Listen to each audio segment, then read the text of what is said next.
अहमदाबाद की सुबह सामान्य थी। लोग अपनी अपनी दिनचर्या में व्यस्त थे। किसी ने नहीं सोचा था कि यह दिन भारत नागरिक उड़ान प्रणाली का एक गहरा धब्बा छोड़ जाएगा।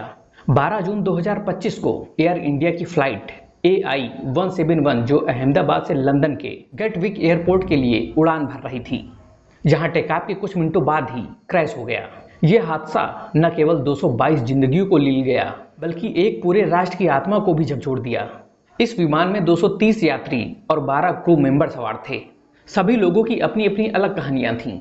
कोई पहली बार विदेश जा रहा था, तो किसी को बेटी की शादी में शामिल होना था, तो कोई नौकरी के लिए लंदन जा रहा था, तो कोई अपने बेटे से मिलने के लिए फ्लाइट से रवाना हो चुका था, तो किसी ने शायद दरवाजा बंद करते समय पीछे मुड़कर देखा होगा। लेकिन इस बार नियत को कुछ और ही मंजूर था। नियत ने इस बार किसी को मौका नहीं दिया। जहां दुर्घटना स्थल मेधानी नगर का वो इलाका जहां एक मेडिकल छात्रावास भी स्थित है, जब विमान का बड़ा हिस्सा उसी हॉस्टल पर जा गिरा, जिससे वहां खाना खा रहे 6 छात्रों की भी मौत हो गई। ये वो छात्र थे जो भविष्य में किसी की जान बचा सकते थे, लेकिन उन छात्रों का दुर्भाग्य देखिए कि अपनी खुद की जान नहीं बचा सके। घटनास्थल की तस्वीरें जितनी भयानक थीं, तो उससे भी अधिक भयावह थीं। बिखरे जूते, चप्पलें और जलती हुई किताबें और धुएं में खोते हुए वो चेहरे, जिसके मोबाइल स्क्रीन पर शायद लिखा होगा कि पहुंचते ही मिस कॉल करना या एक मैसेज दे देना।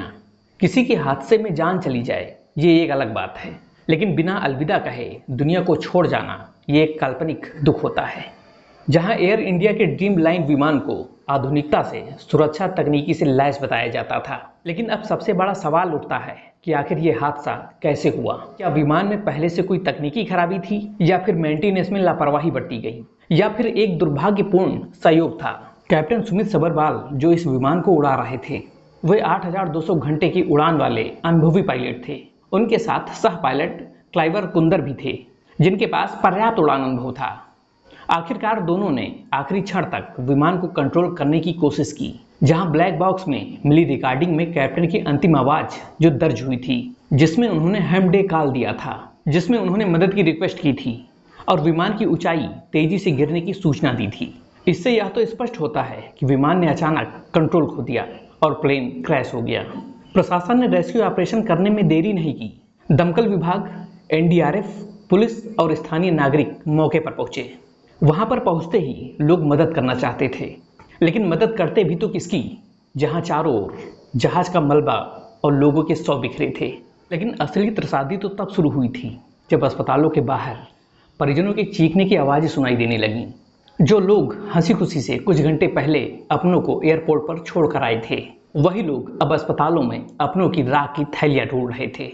भारत के प्रधानमंत्री नरेंद्र मोदी ने व ब्रिटेन के प्रधानमंत्री ने हादसे में गहरा शोक व्यक्त किया था, तो वहीं एयर इंडिया ने पीड़ित परिवारों को 50-50 लाख रुपए की मुआवजे की घोषणा की, तो वहीं केंद्र सरकार ने उच्च स्तरीय जांच के आदेश दिए।